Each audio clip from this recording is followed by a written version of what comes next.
A week or so ago, Rudy from Alpha Investments made a video titled A Depressing Video, which talked about Flesh and Blood and a bunch of other industry things for the trading card game industry around game pieces and other things.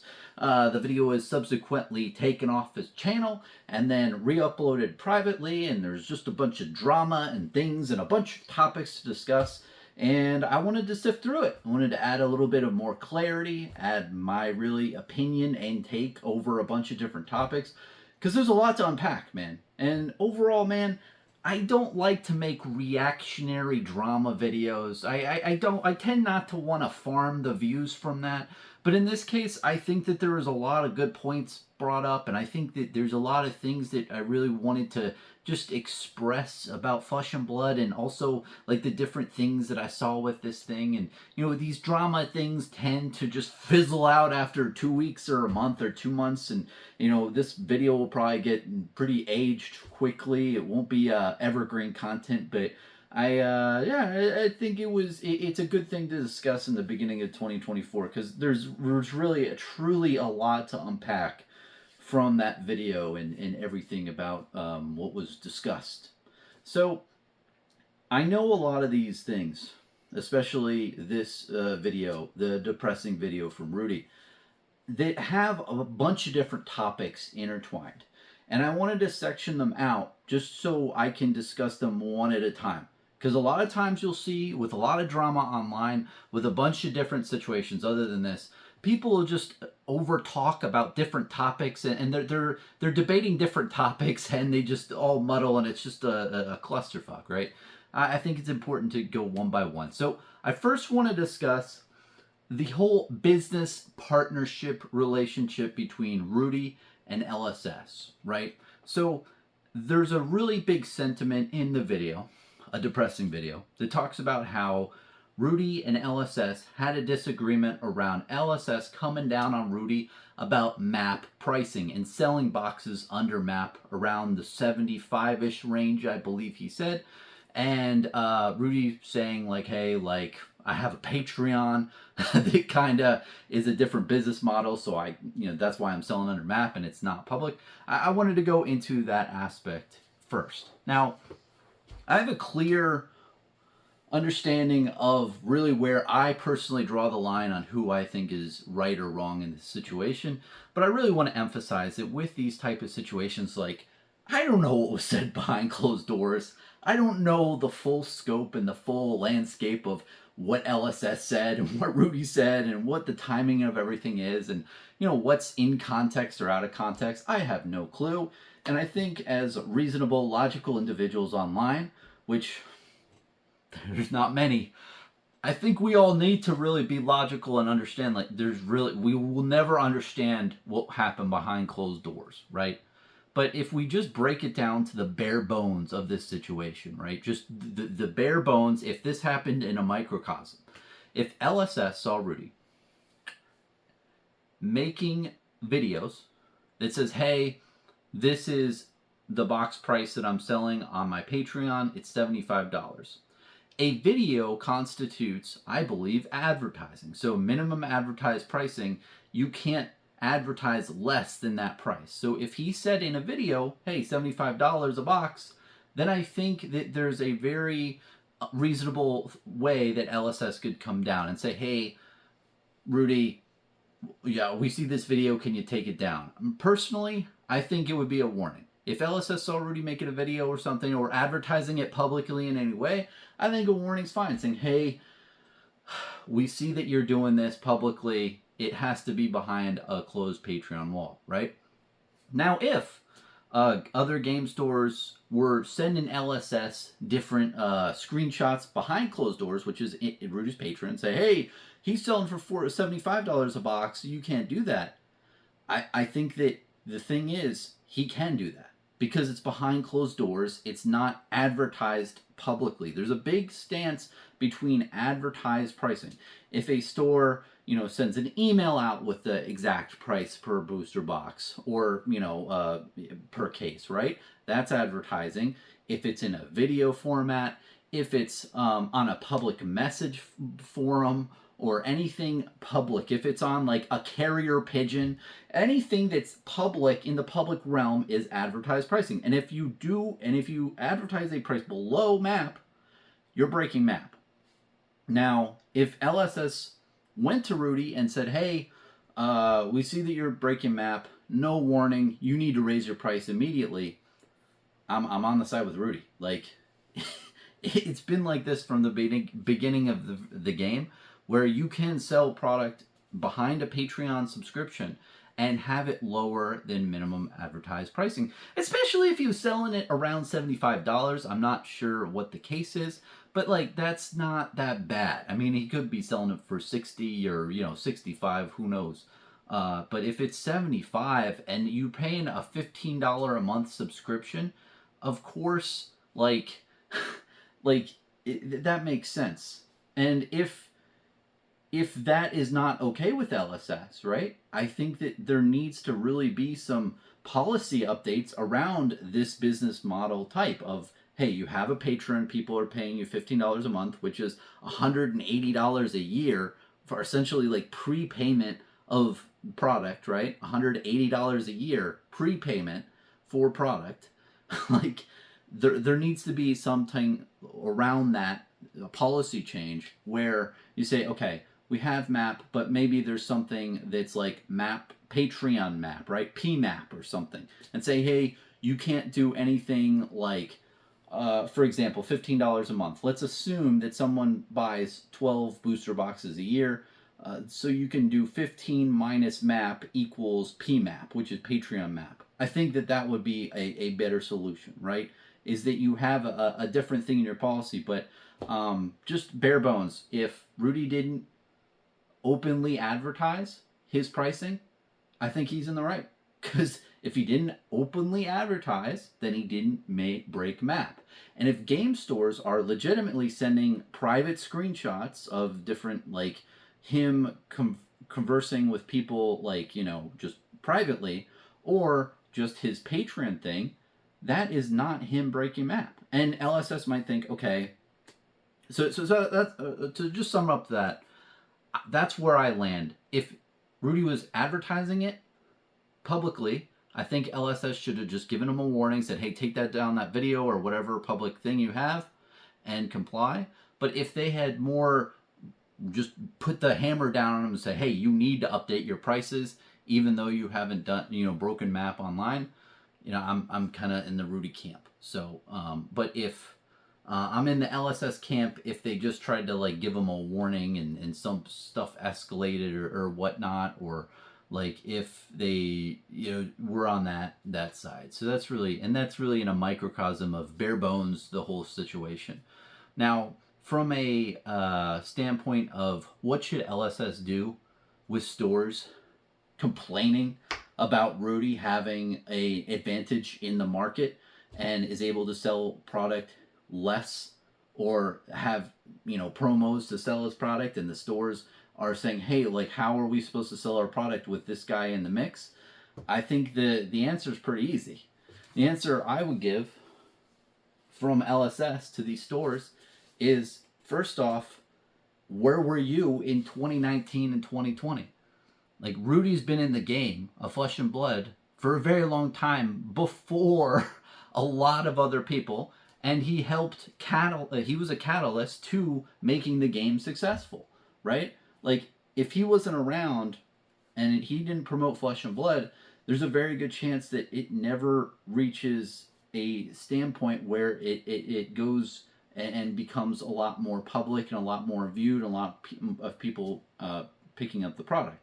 And don't get me wrong, he didn't make the game, right? Like, he didn't, like, the reason why Flesh and Blood is successful isn't because 100% Rudy. Like, it's a fucking amazing game. It's developed really good. The gameplay is amazing. The cards are amazing. Everything about the game is amazing. But even still, you can have an amazing game, but if the market just can't pick it up fast enough, it has a chance to fizzle and die. So I think that the thing that LSS and the communication back to stores is say, hey, like, he was a part of our game from the very beginning.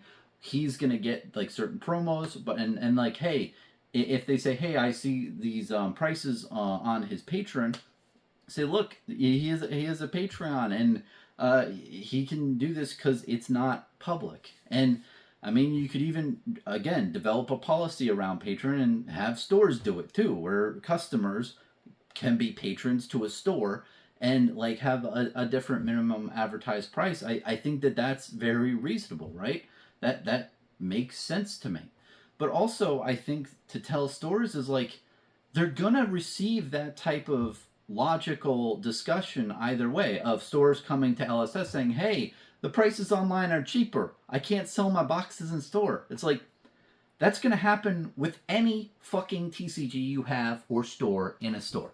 You're always going to have those idiots come in every day or every other day and say, "Oh, I could buy it on Amazon for $10 cheaper." You're always going to have those fucking people. You're a game store. Like, you need to offer other things like space to play the game and other things to drive customers into your store. You can't just open a store, sell product. It doesn't work like that. There's a lot of bullshit that you have to do to be competitive in the market to get people buying stuff in your store versus online. And that is a terrible battle to go against and to do that.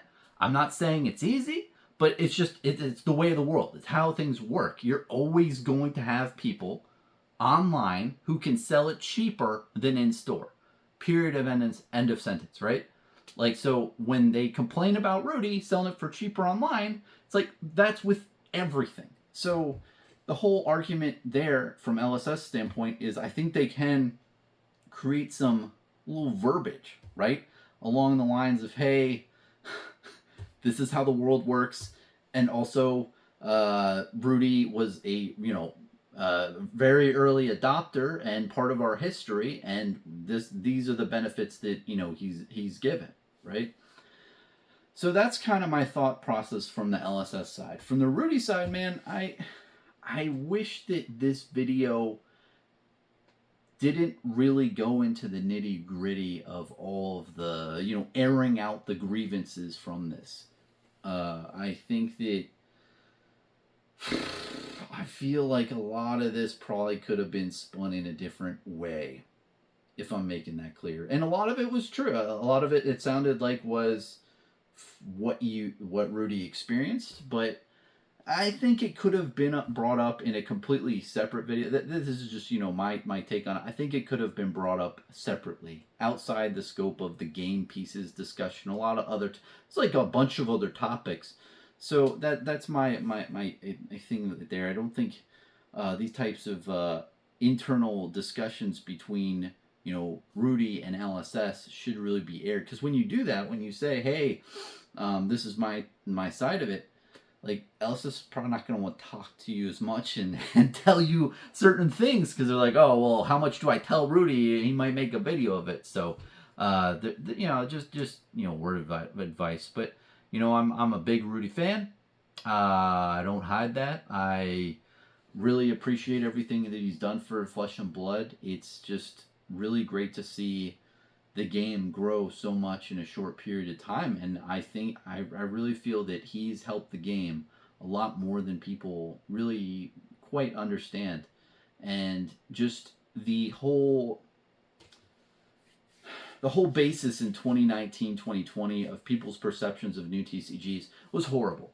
People didn't like new trading card games. People didn't want to invest, buy, play, and all the above of new TCGs. It was just out of the realm of perception, right? And it's very easy for us to forget that, especially in 2024, about the perception of people have on new TCGs. But it was very anti. No store wanted to really delve into it. So from the past, Rudy really did assist LSS and Flesh and Blood in making the game more popularized and getting it out in the space very early on, when other stores were just like, "Nope, not touching it." I've been burned in the past with new TCGs. I'm not even going to take a look, not even going to try it. So I think that really kind of sums it up from the Rudy standpoint. And I think overall, from just the business side of this business partnership, LSS coming down on Rudy for the map pricing, It's hard to know without knowing the specifics of the situation, but overall, if the map pricing, if Rudy's putting the price on a Patreon non-public, then I don't understand why LSS is coming down on him for, having these pricing. If this has been like this for a very long period of time, and if stores complain about this like behind closed doors pricing that is not breaking map, then I think that first off they need to kind of give these stores a little reality check with how the world works, and also saying, hey, he was a business partner early on. Also, I think that they need to update their policies around Patreon subscriptions based services where people are prepaying $280 every year for a product, and have a different type of pricing model for these types of things. So you still have map, or like PMAP, like Patreon map, but maybe it's lower than actual map because you have to pay to get behind a paywall. There's a paywall to get to that price. You can't just get that price normally. You have to pay and then you get that price. And I think that that would be a really good system in the future. And hey, maybe game stores make Patreon. Maybe Patreon is now the better way to do pre-orders, right? Just have the people who have patrons of a game store get first allocation of product ahead of anyone who's just in the store.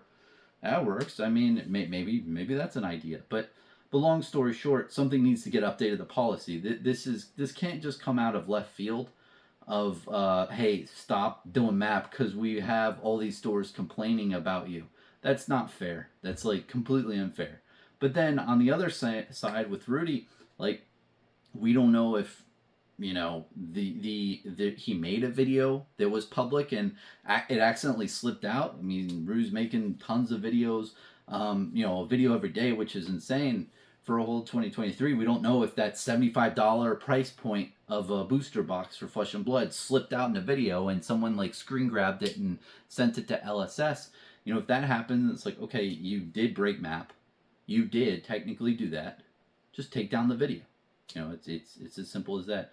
But no, it's as simple as that, sounding bare bones. But it's probably a lot more complex situation. And overall, I do see the story that Rudy's painting with how things have degraded from the amount of stuff that he's gotten over time.